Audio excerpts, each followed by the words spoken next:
2016 সালের 1 জুলাই গুলশানের Holey Artisan বেকারিতে জঙ্গি হামলায় 17 বিদেশি নাগরিক সহ 22 জনের নৃশংস মৃত্যু হয়। এরপর জঙ্গি নির্মূলে সর্বোচ্চ অবস্থানে যায় দেশের আইনশৃঙ্খলা বাহিনী। যদিও এই সময়ে আদালত থেকে জঙ্গি ছিনতাই ও পাহাড়ে জঙ্গি প্রশিক্ষণের ঘটনাও ঘটেছে। আইনশৃঙ্খলা রক্ষাকারী বাহিনী বলছে, শতভাগ না হলেও অনেকটাই নিয়ন্ত্রণে জঙ্গিদের কার্যক্রম। 2016 সালের 1 জুলাই গুলশানের হলি আর্টিজান বেকারিতে সবচেয়ে ভয়াবহ জঙ্গি হামলার ঘটনা ঘটে।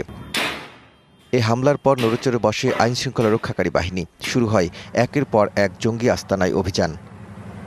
2016 সালের পর শুধু counter terrorism and transnational crime unit সিটিটিসির হাতেই গ্রেপ্তার হয় 826 জঙ্গি, আর বিভিন্ন অভিযানে র্যাবের হাতে গ্রেপ্তার হয় 1875 জঙ্গি। এত অভিযানের পরেও থেমে থাকেনি জঙ্গি তৎপরতা। আদালত থেকে জঙ্গি ছিনতাই, পার্বত্য অঞ্চলে নতুন জঙ্গি সংগঠন জামাতুল আনসার ফিল হিন্দাল সার্কিয়ার প্রশিক্ষণ সহ নানা সময় মাথাচাড়া দেওয়ার চেষ্টা করে জঙ্গিরা। তাদের সবচেয়ে বেশি অ্যাক্টিভ হচ্ছে সাইবার স্পেসে। তাদের রিক্রুটমেন্ট, ট্রেনিং, নিজেদের মধ্যে ট্রেনিং মডিউল শেয়ার করা, সব কিছুই সে সাইবার স্পেস নির্ভর। এখন এই স্পেসে আমরা সর্বাধিক গুরুত্ব দিয়ে আমরা কাজ শুরু করছি।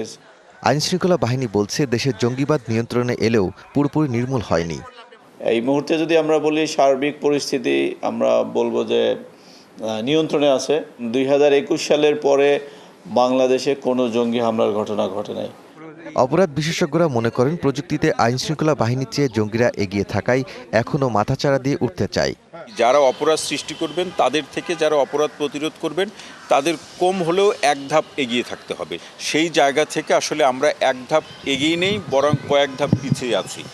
এদিকে হলি আর্টিজান বেকারিতে হামলা মামলায় 7 জঙ্গির মৃত্যুদণ্ডের সাজা কমে আমৃত্যু কারাদণ্ড হয়। রায়ের কপি হাতে পেলে প্রয়োজনে আপিল করবে সরকার।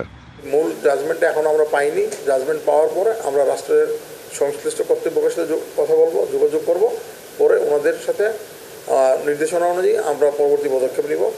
আইনশৃঙ্খলা বাহিনীর দাবি, যে কোনো জঙ্গি হামলা প্রতিহত করতে তাদের প্রতিটি ইউনিট প্রস্তুত। Daud Khan, DBC news, Dhaka.